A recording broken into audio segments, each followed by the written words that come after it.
ஒரு பிரச்சனைய சரி செய்யணும்னா, அந்த பிரச்சனைய பத்தி தெளிவா புரிஞ்சுக்கணும். அந்த பிரச்சனைய பத்தி தெளிவா புரிஞ்சுக்கிட்டா தான், அத எப்படி சரி பண்றது? அந்த பிரச்சனை ஏன் வந்துச்சு? இந்த மாரி எல்லா கேள்விக்கும் பதில் கிடைக்கும். அப்பதான் அந்த பிரச்சனைய சரி பண்ணவே முடியும். உதாரணத்துக்கு, சமூகத்தில இருக்கிற பிரச்சனைய எடுத்துக்கங்க. சமூகத்தில ஊழல் இருக்கு, போதைக்கு அடிமையாறாங்க. இந்த பிரச்சனையெல்லாம் எப்படி சரி செய்றது? அப்படின்னு ஒரு அரசியல்வாதிகிட்ட கேட்டா, அவன் என்ன சொல்லுவான்னா, அவன் கையில அதிகாரத்த குடுங்க. அதிகாரத்த குடுத்தாலே அவன் ஊழல சரி பண்ணிருவான், போதைய ஒழிச்சிருவான். இப்படி அவனுக்கு அதிகாரம் தான் இருக்கணும். அதிகாரம் இருந்தாலே எல்லா பிரச்சனையும் அவன் சரி பண்ணிருவான் அப்படின்னு சொல்லுவான். ஆனா இது உண்ம கிடையாது. அதிகாரத்த வச்சு பிரச்சனைய சரி பண்ண முடியாது. அந்த பிரச்சனைய சரி பண்றது எப்படின்னு தெரிஞ்சிருக்கணும். இந்த பிரச்சனையெல்லாம் எப்ப தான் சரியாகும்னா, அது ஒரு சயின்டிஸ்ட்டால தான் சரியாகும். ஒரு சயின்டிஸ்ட் தான் இந்த மாரி பிரச்சனைக்கு தீர்வு கண்டுபிடிக்கணும்.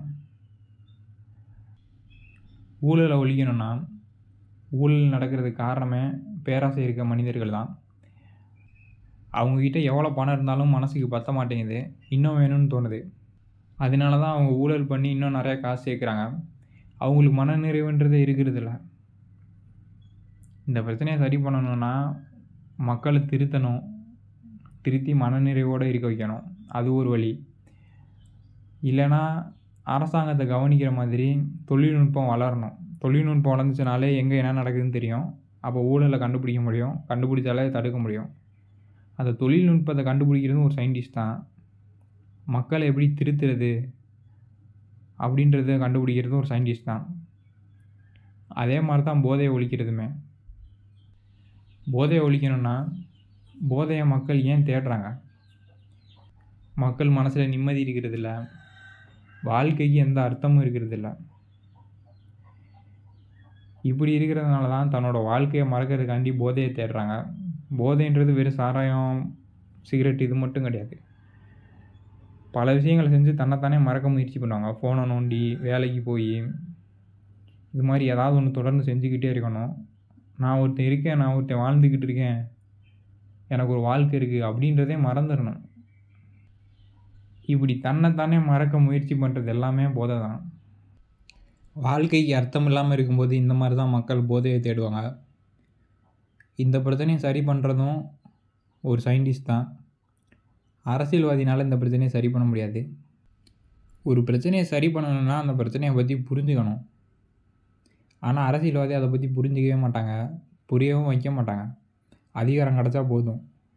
அதிகாரம் கிடைச்சாலே பிரச்சனைய சரி பண்ண முடியும் அப்படின்னு நம்ப வைப்பாங்க. இதே மாரி தான் மூளையும் பண்ணும். மனசுல ஆசை வந்துடுச்சுன்னா, அது ஒரு பிரச்சனை. ஆசை வந்து ஏக்கத்த உண்டாக்கும், நிம்மதிய கெடுக்கும். அந்த பிரச்சனைய சரி பண்ணணும்னா, அந்த ஆசைனா என்ன? அது ஏன் வருது? எதுக்கு வருதுன்னு புரிஞ்சுக்கணும்.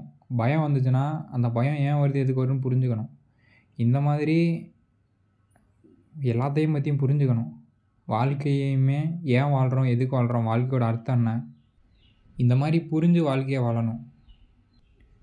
வாழ்க்கைனா என்னன்னு புரிஞ்சா தான், வாழ்க்கையில என்ன பண்ணணும்? என்ன பண்ணக்கூடாது? அப்படின்றது தெளிவாவே தெரியும். ஆனா மூளை இப்படி வாழ்க்கைய பத்தி புரிஞ்சுக்க விடாம பார்த்துக்கும்.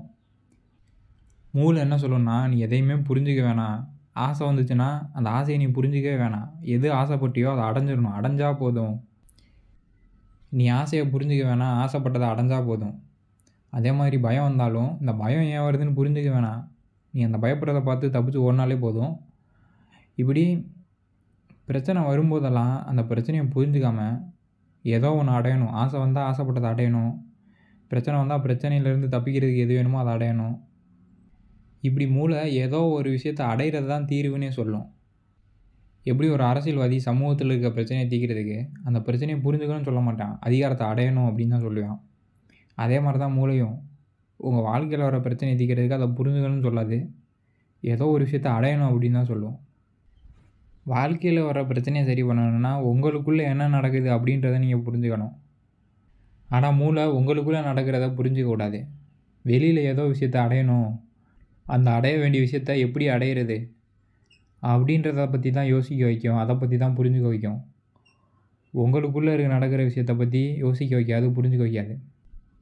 ஏன்னா, நீங்க உங்களுக்குள்ள இருக்க விஷயத்த பத்தி புரிஞ்சுக்கிட்டீங்கன்னா, உங்களோட உணர்ச்சி எப்படி செயல்படுது? உங்களோட எண்ணங்கள் எப்படி செயல்படுது? இதெல்லாம் தெரிஞ்சுக்கிட்டீங்கன்னா, நீங்கள் யாருன்னு தெரிஞ்சுக்குவீங்க. நீங்கள் யாருன்னு தெரிஞ்சுக்கிட்டீங்கன்னா அந்த வாழ்க்கைனா என்னன்னு புரியும். வாழ்க்கைனா என்னென்னு புரிஞ்சுன்னா என்ன பண்ணணும் என்ன பண்ணக்கூடாதுன்னு தெரியும். உங்களுக்கே இதெல்லாம் தெரிஞ்சிருச்சுன்னா மூளையால் உங்களை தப்பான பாதையில் வழி நடத்தி கட்டுப்படுத்த முடியாது. அதாவது ஒரு மக்கள் அரசியல்வாதியை நம்பி ஏமாறாமல் இருக்கணும்னா மக்களுக்கே அரசியல் அறிவு இருக்கணும். அரசியல்னால் என்ன பண்ணக்கூடாதுன்னு எல்லாமே தெரியணும். மக்களுக்கு அரசியல் அறிவு இருந்தால் அரசியல்வாதினால் மக்களை ஏமாற்ற முடியாது. அதே மாதிரி தான் மூளை உங்களை தப்பாக வழி நடத்தி ஏமாற்றாமல் இருக்கணும்னா உங்களுக்கே வாழ்க்கையை பற்றின அறிவு இருக்கணும். உங்களுக்கே வாழ்க்கையை பற்றின அறிவு இருக்கும்போது என்ன பண்ணணும் என்ன பண்ணக்கூடாதுன்னு தெரியும். அப்போ உங்கள் மூளையால் உங்களை ஏமாற்ற முடியாது. உங்களை பற்றி நீங்கள் தெரிஞ்சுக்கும் போது நீங்கள் மூளைக்கிட்டேருந்து விடுதலை அடைவீங்க. உங்களுக்குள்ளே இருக்க ஆசை, பயம் இதெல்லாம் எப்படி வேலை செய்யுதுன்னு தெரிஞ்சால் தான் அதை கட்டுப்படுத்த முடியும். இப்படி உங்கள் உணர்ச்சிகளை கட்டுப்படுத்திட்டீங்கன்னா மூளைக்கு நீங்கள் அடிமையாக இருக்க மாட்டீங்க. ஏன்னா உங்கள் மூளை உங்களை கட்டுப்படுத்துறதே உணர்ச்சியை தூண்டி தான். ஆசையை தூண்டும், பயத்தை தூண்டும், கோபத்தை தூண்டும். இது மாதிரி உணர்ச்சிகளை மூளை தூண்டி உங்களை அதுக்கேற்ற மாதிரி கட்டுப்படுத்தும். ஆனால் நீங்களே இந்த உணர்ச்சியை பற்றிலாம் புரிஞ்சுக்கும் போது அந்த உணர்ச்சிகளை உங்களால் கட்டுப்படுத்த முடியும். உங்களை நீங்களே கட்டுப்படுத்த முடியும். மூளைக்கிட்டேருந்து விடுதலை அடைவீங்க. இப்படி நீங்கள் உங்களை பற்றி நீங்களே தெரிஞ்சுக்கிட்டு மூளைக்கிட்டேருந்து தப்பிக்கக்கூடாது, சுதந்திரமாக இருக்கக்கூடாது, நல்லா வாழக்கூடாது அப்படின்றதுக்காண்டி தான் மூளை உங்களை பற்றியும் வாழ்க்கையை பற்றியும் நீங்கள் தெரிஞ்சுக்காத மாதிரி பார்த்துக்கும். ஒரு பிரச்சனையை சரி பண்ணணும்னா அந்த பிரச்சனையை பற்றி புரிஞ்சுக்கணும். புரிஞ்சுக்கிறது தான் அந்த பிரச்சனையை சரி பண்ணுறதுக்கான ஒரே வழி. உங்கள் வாழ்க்கையில் வர எல்லா பிரச்சனையுமே வெளியில் இல்லை, உங்களுக்குள்ளே தான் இருக்குது. உங்களுக்குள்ளே தான் பிரச்சனை இருக்குது அப்படின்றது தெரிஞ்சிச்சுன்னா நீங்கள் அதை புரிஞ்சுக்குவீங்க, சரி பண்ணிடுவீங்க. ஆனால் அதை பண்ணக்கூடாது அப்படின்றதுக்காண்டி தான் உங்கள் மூளை பிரச்சனை எப்பயுமே வெளியில் இருக்குது, வெளியில் ஏதோ விஷயத்தை அடைஞ்சால் அந்த பிரச்சனை சரியாக போயிடும்னு உங்களை ஏமாற்றும்.